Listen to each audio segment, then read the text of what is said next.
Supreme court న్యాయవాది Siddhartha Luthra సంచలనమైనటువంటి tweet చేశారు. సిద్ధార్థ లూత్రా చేసినటువంటి ట్వీట్ ఇప్పుడు సర్వత్రా చర్చనీయాంశంగా మారింది. నిన్న గుంటూరు ఎంపీ గల్లా జయదేవ్ వ్యాఖ్యలను ఉద్దేశించి ఈరోజు సిద్ధార్థ లూత్రా గారు ఒక ట్వీట్ చేయడం జరిగింది. ప్రాథమిక హక్కులని అలాగే భావ వ్యక్తీకరణ స్వేచ్ఛని కొన్ని ప్రభుత్వాలు హరిస్తున్నాయి. దాని ద్వారా పరిశ్రమలు తగ్గే అవకాశం ఉంది, పరిశ్రమలు తగ్గితే ఉపాధి కూడా తగ్గే అవకాశం ఉంది అంటూ కూడా ఒక సారాంశం వచ్చేలాగా ఆయన ట్వీట్ చేశారు. ఈ ట్వీట్కి సంబంధించి మరిన్ని విషయాలు మనతో తెలియజేసేందుకు ప్రముఖ సీనియర్ జర్నలిస్ట్, ప్రముఖ రాజకీయ విశ్లేషకులు సిఎస్ రావు గారు మనతో ఉన్నారు. ఆయనతో మాట్లాడు. Sir hi sir. Hello Krishna. ఆ ఉద్దేశించి చేసినటువంటి ట్వీట్ ఒకసారి చూద్దాం. Industry creates opportunity and jobs and is crucial to nation building. Must be allowed to achieve full potential without fear of reprisals and hindrance for expressing views. After all art 19 freedom of speech is a crucial fundamental right. ఇది ఆయన చేసింది. So fundamental rights, వ్యక్తిగతమైనటువంటి స్వేచ్ఛ లేదంటే వ్యక్తిగతమైనటువంటి అభిప్రాయాలను వ్యక్తం చేసేటువంటి ఫ్రీడమ్ ఆఫ్ స్పీచ్ ఉంటుంది కదా, భావ వ్యక్తీకరణ స్వేచ్ఛ ఉండాలి. సో అది లేనప్పుడు ఇండస్ట్రియలిస్టులు రావు. ఇండస్ట్రియలిస్టులు రాకపోతే కనుక నేషన్ బిల్డింగ్ అనేది, అంటే దేశ నిర్మాణం అనేది జరగదు. బట్ దేశ నిర్మాణంలో క్రూషియల్గా ఉంటాయి జాబ్ ఆపర్చునిటీ, ఉపాధి అవకాశాలు కానీ లేదంటే ఇండస్ట్రీ క్రియేట్ చేసేటువంటి జాబ్స్ కానీ ఇవన్నీ కూడా ఉంటాయి. సో వాళ్ళని భయపెట్టేలా లేదంటే వాళ్ళకి స్వేచ్ఛ లేకుండా చేస్తే కనుక ప్రజాస్వామ్యంలో దేశ నిర్మాణం అనేది సాధ్యం కాదు అనేటువంటి యాంగిల్లో ఈ ట్వీట్ చేయడం జరుగుతుంది. ఏ సందర్భంలో చేశారంటే సిద్ధార్థ లూత్రా సుప్రీంకోర్టు అడ్వకేటు, పైగా చంద్రబాబు నాయుడు రాజమండ్రి సెంట్రల్ జైలుకి వెళ్ళిన తర్వాత చంద్రబాబు నాయుడు కేసులు టేకప్ చేసిన తర్వాత సిద్ధార్థ లూత్రాకి తెలుగు ప్రజల్లో, ప్రత్యేకించి ప్రపంచవ్యాప్తంగా ఉన్న తెలుగు ప్రజల్లో ఆయనకంటూ ఒక పెద్ద క్రేజ్ వచ్చేసింది. ఇంతకు ముందు కన్నా కూడా ఇప్పుడు పెద్ద పాపులారిటీ వచ్చేసింది. ప్లస్ ఆయన ఆ రోజు నుంచి కూడా చంద్రబాబు నాయుడు కేసులు టేకప్ చేసినప్పటి నుంచి కూడా ఆంధ్రప్రదేశ్లో జరుగుతున్నటువంటి ప్రతి అంశం మీద కూడా రెస్పాండ్ అవుతూ ఉన్నారు అనేక సందర్భాల్లో. ఈవెన్ చంద్రబాబు నాయుడు కేసుకు సంబంధించినటువంటి అప్డేట్స్ రిలేటెడ్గా కొన్ని ట్వీట్లు కూడా అప్పట్లో చేయడం జరిగింది. ఇప్పుడు గల్లా జయదేవ్ వాస్తవంగా ఆయన ఒక సమావేశాన్ని పెట్టుకున్నారు. రాజకీయాలకు స్వస్తి చెప్తూ అటు ఇండస్ట్రిస్ట్గా ఇటు రాజకీయవేత్తగా రెండింటికి సమన్వయం చేసి నేను న్యాయం చేయలేకపోతున్నాను, కాబట్టి తాత్కాలికంగా నేను రాజకీయాలకు విరామం తెలియజేసుకుంటున్నానని చెప్తూ కేంద్ర రాష్ట్ర ప్రభుత్వాలు కలిసి పెట్టినటువంటి ఇబ్బందుల కారణంగానే నేను ఈ నిర్ణయం తీసుకున్నాను అనేటువంటి ఒక అభిప్రాయాన్ని వ్యక్తం చేశారు. చాలా ఇబ్బందులు పడ్డాను, కాబట్టి నేను రాబోయేటువంటి రోజుల్లో దేశ విదేశాల్లో కూడా అమర్ రాజా కంపెనీని విస్తరింపజేయాలనేటువంటి ఆలోచనతో ఉన్నాను. కాబట్టి ఈ హడ్డిల్స్ లేకుండా నేను రాజకీయాలకు స్వస్తి పలుకుతున్నాను తాత్కాలికంగా. మళ్ళీ వనవాసానికి వెళ్ళినటువంటి శ్రీరామచంద్రులాగా బలపడి మళ్ళీ నేను రాజకీయాల్లోకి వస్తానని చెప్తూ ఈడీల ద్వారా లేదా దర్యాప్తు సంస్థల ద్వారా అటు కేంద్ర ఇటు రాష్ట్ర ప్రభుత్వాలు చాలా ఇబ్బందులు పెట్టాయి అనేటువంటి ఒక అభిప్రాయాన్ని ఆయన వ్యక్తం చేశారు. ఆ క్రమంలోనే సిద్ధార్థ లూత్రా ఈ ట్వీట్ చేయడం జరిగింది. ఈ ట్వీట్ని చూస్తే కనుక ఇండస్ట్రీస్లో ఏ విధంగా ఇబ్బంది పడుతున్నారు అనేది, అందులో ఆంధ్రప్రదేశ్లో ఏ విధంగా ఇబ్బంది పడుతున్నారు, ఫ్రీడమ్ ఆఫ్ స్పీచ్ లేకుండా, భావ వ్యక్తీకరణ స్పీచ్ లేకుండా, ఫండమెంటల్ రైట్స్ ప్రాథమిక హక్కులుకి భంగం కలిగేలా ఆంధ్రప్రదేశ్ ఉంది అనేది ఇండైరెక్ట్గా ఆయన చేసినటువంటి ట్వీట్లో ఉన్నటువంటి సారాంశం. సో ఆయన చేసినటువంటి ట్వీట్లో సారాంశం బ్రేకింగ్ న్యూస్లో మనం చూడొచ్చు. ఒకసారి ఆ బ్రేకింగ్ న్యూస్ చదవచ్చు. భావ వ్యక్తీకరణ స్వేచ్ఛ ప్రాథమిక హక్కులకు కీలకం. సిద్ధార్థ లూత్రా. సుప్రీంకోర్టు లాయర్ సిద్ధార్థ లూత్రా సంచలన ట్వీట్. గల్లా జయదేవ్ రిటైర్మెంట్ పై హాట్ కామెంట్. రిటైర్మెంట్ కాదు, టెంపరీగా ఆయన కేంద్ర రాష్ట్ర ప్రభుత్వాల టార్గెట్ చేస్తున్నాయన్న గల్లా జయదేవ్. గల్లా జయదేవ్ వ్యాఖ్యలపై స్పందించిన సిద్ధార్థ లూత్రా. పరిశ్రమలు జాతి నిర్మాణానికి అత్యవసరం. సిద్ధార్థ లూత్రా. ఏం మాట్లాడాలన్నా భయపడే పరిస్థితి ఉండకూడదు. సిద్ధార్థ లూత్రా. భావ వ్యక్తీకరణ స్వేచ్ఛ ప్రాథమిక హక్కులకు కీలకం. సిద్ధార్థ లూత్రా. సో ఇది సార్. సో ఒక సీనియర్ అడ్వకేట్గా సుప్రీంకోర్టులో ప్రాక్టీస్ చేస్తున్నటువంటి సుదీర్ఘమైనటువంటి అనుభవంతో ఆయన అన్ని రాష్ట్రాలు కూడా చూసుంటారు, అన్ని రాష్ట్రాలకు సంబంధించిన అంశాలను కూడా పరిశీలించి ఉంటారు.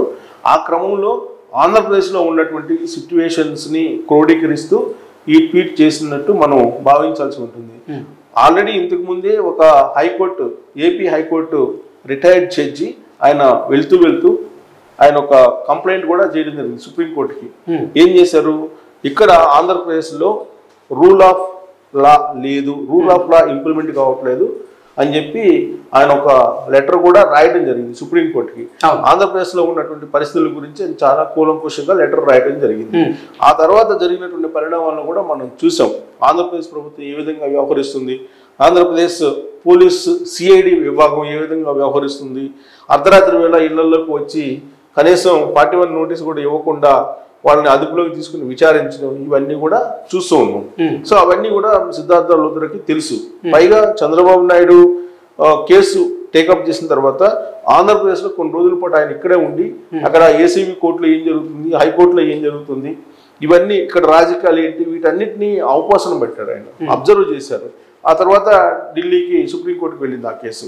సో ఇక్కడ ఉన్నప్పుడు ఏసీబీ కోర్టు వాదనలు, అక్కడ ప్రభుత్వం వైపు నుంచి అడిషనల్ అడ్వకేట్ జనరల్ ఏ విధంగా వాదించారు, వాళ్ళ తీరు ఏ విధంగా ఉంది, అలాగే ఏపీసీఐడికి సంబంధించిన చీఫ్ ఆ రోజు సునీల్ అనుకుంటా బహుశా, ఆయన ఏ విధంగా సంజయ్ ఏ విధంగా వ్యవహరించాడు, ఇవన్నీ కూడా ఆయనకి స్వానుభవంతో ఆయన మొత్తం పరిస్థితుల్ని ఆంధ్రప్రదేశ్లో ఏ విధంగా ఉన్నాయి అనే దాని మీద అవగాహనకు వచ్చి ఆయన ఇప్పుడు చీకటి ఉంటుంది రేపు వెలుగు ఉంటుంది అని ఒకసారి, ఇక నుంచి కత్తితోటి యుద్ధం చేయాల్సినటువంటి పరిస్థితులు ఇంకోసారి ఆయన ఉంది.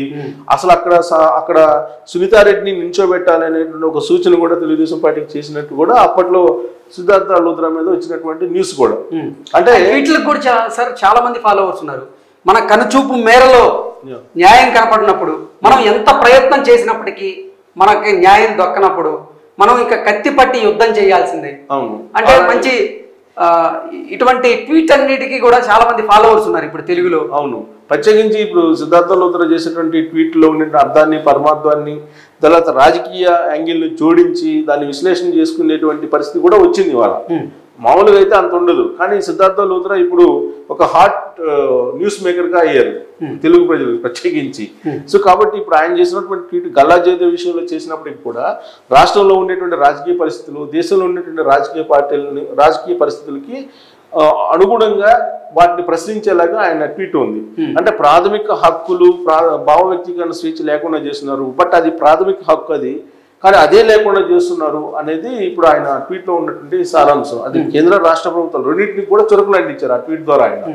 సో రాబోయేటువంటి రోజుల్లో ఇలాంటి పరిస్థితి ఉంటే కనుక పరిశ్రమలు రావు, అభివృద్ధి జరగదు, ఉపాధి అవకాశాలు ఉండవు. సో ఫలితంగా జాతి నిర్మాణం ఏదైతే ఉందో విశాల దృక్పథంతో ఆలోచించినప్పుడు అది నెరవేరదు అనేటువంటి యాంగిల్లో ఆయన ఒక బ్రాడ్ నేచర్ తోటి ఆ ట్వీట్ చేసినట్టు మనకు కనిపిస్తుంది. గల్లా జయదేవ్ అలాగే సిద్ధార్థ లూథ్రా కూడా సన్నిహితంగా ఉంటారు, మిత్రులు కూడా అంటూ కూడా కొన్ని వార్తలు వస్తున్నాయి. ఆ నేపథ్యంలోనే సిద్ధార్థ లూథ్రా గారు గల్లా జయదేవ్ గారి వ్యాఖ్యలను ఉద్దేశించి ఇలా ట్వీట్ చేసి ఉండొచ్చా, లేదా అసలు ఓవరాల్గా నిజంగా పరిశ్రమలకు అన్యాయం జరుగుతోంది అనేది భావించి జగన్మోహన్ రెడ్డి వైఖరి అలాగే అటుపోతే మోడీ వైఖరి నచ్చకే సిద్ధార్థ లూథ్రా గారు ఇటువంటి ట్వీట్ చేసి ఉండొచ్చా అంటే ఏం చెప్పి? ఇప్పుడు ఆయన అడ్వకేట్, అక్కడ నరేంద్ర మోడీనా లేకపోతే చంద్రబాబు నాయుడు లేదా గల్లా జయదేవ్ లేకపోతే రాహుల్ గాంధీ ఇవన్నీ చూడరు. రాష్ట్రంలో లేదంటే దేశంలో ఉండేటువంటి పరిస్థితులు ఏమున్నాయి, రాజ్యాంగబద్ధంగా ఈ చట్టం అమలవుతుందా లేదా, చట్టానికి విరుద్ధమైనటువంటి పరిస్థితులు నడుస్తున్నాయా, అన్యాయం జరుగుతుందా అనేది అబ్జర్వ్ చేస్తారు. సో వాళ్ళు ఏదైనా కేసు వచ్చినప్పుడు దాన్ని టేకప్ చేసేసి న్యాయం చేసే ప్రయత్నం చేస్తూ ఉంటారు, అది వాళ్ళ వృత్తి. కానీ దాన్ని దాటి ఆయన చేస్తున్నటువంటి ట్వీట్లని కనుక మనం గమనిస్తే కనుక కొంచెం నేషన్ జాతీయ దృక్పథంతో ఆలోచిస్తున్నట్టు అనిపిస్తూ ఉంటుంది. సో ఇక్కడ గల్లా జయదేవ్ ఫ్రెండా అని అంటే హై ప్రొఫైల్ పీపుల్. సో వీళ్ళంతా ఇండస్ట్రీస్లు కానీ, బిజినెస్ పీపుల్ కానీ, పొలిటీషియన్స్ కానీ, వీళ్ళంతా కొంచెం హై ప్రొఫైల్ పీపుల్ ఉంటారు కాబట్టి, అందులో ఢిల్లీలో సుప్రీంకోర్టులో వాదించేటువంటి అడ్వకేట్స్ కాబట్టి, పాపులర్ అడ్వకేట్ కాబట్టి, సో అందరూ పరిచయం ఉంటుంది. అందరితోటి కూడా నీకు ఫ్రెండ్లీ రిలేషన్ మెయింటైన్ చేస్తుంటారు. ఏ అడ్వకేట్ అయినా అదే చేస్తారు, ఎందుకంటే ఆయన కేసులు కావాలి, అందులో పాపులర్ కేసులు కావాలి. పాపులర్ కేసులు కావాలంటే కనుక హై ప్రొఫైల్ పీపుల్కి సంబంధించిన రిలేషన్ మెయింటైన్ చేయాలి. కాబట్టి గల్లా జయదేవ్ కూడా పరిచయం ఉండొచ్చు, కానీ పరిచయం ఉన్నా లేకపోయినా రాష్ట్రంలో జరుగుతున్నటువంటి పరిస్థితులు, ఒక ఎంపీ 2 సార్లు ఎంపీ వరుసగా గెలిచినటువంటి ఎంపీ, పైగా 3వ సారి పోటీ చేస్తే గెలిచే అవకాశం ఉన్నటువంటి ఎంపీ గల్లా జయదేవ్ కించిత్తు బ్లాక్ స్పాట్ లేనటువంటి ఎంపీ, రాష్ట్రం కోసం గళాన్ని చాలా బలంగా పార్లమెంటు వేదికగా వినిపిస్తున్నటువంటి గల్లా జయదేవ్, ఇవన్నీ కూడా ప్రశాంత్ కిషోర్ తెలియనటువంటి అంశాలు కాదు. సో అమరావతి విషయం కానీ, లేదంటే ప్రత్యేక హోదా ఇష్యూలో కానీ, లేదంటే వెనుకబడిన ప్రాంతాలకి నిధుల విషయంలో కానీ, విభజన చట్టంలో ఉన్నటువంటి పొందుపరిచినటువంటి అంశాల విషయంలో కానీ గళమెత్తి మాట్లాడినటువంటి ఎంపీల్లో ప్రథమంగా కనిపించేది మనకి గల్లా జయదేవ్. సో అలాంటి ఎంపీ ఇవాళ రాజకీయాలకి తాత్కాలికంగా నేను విరామం ప్రకటిస్తున్నాను, కొన్ని రోజుల పాటు నా వ్యాపారాన్ని నేను చేసుకుంటానని చెప్పి ఆయన వెళ్ళిపోయారంటే, క్రూషియల్గా ఎలక్షన్లు వస్తున్నటువంటి సమయంలో ఆయన ఏ విధంగా ఒక ఇండస్ట్రియలిస్ట్గా ఇబ్బంది పడి ఉంటారు. ఓకే, అటు రాష్ట్ర కేంద్ర ప్రభుత్వాలు పెట్టినటువంటి ఇబ్బందులు ఏ విధంగా ఉన్నాయనేది ఆల్రెడీ ఆయన చెప్పారు. అటు ఈడీ ఇటు రాష్ట్రాలకు సంబంధించిన దర్యాప్తు సమస్యలు ఏ విధంగా ఇబ్బంది పెట్టాయి అనేది కూడా చెప్పారు.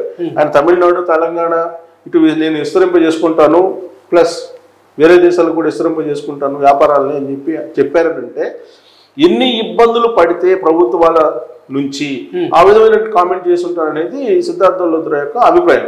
ఏ రాష్ట్రంలో కానీ ఏ దేశంలో కానీ ఇలాంటి పరిస్థితి ఉండకూడదు. ఇలాంటి పరిస్థితి ఉంటే కనుక దేశ నిర్మాణానికి ప్రమాదం, దేశ నిర్మాణం కాదు అనేటువంటి యాంగిల్లో ఆయన కొంచెం బ్రాడ్గా చెప్పారు.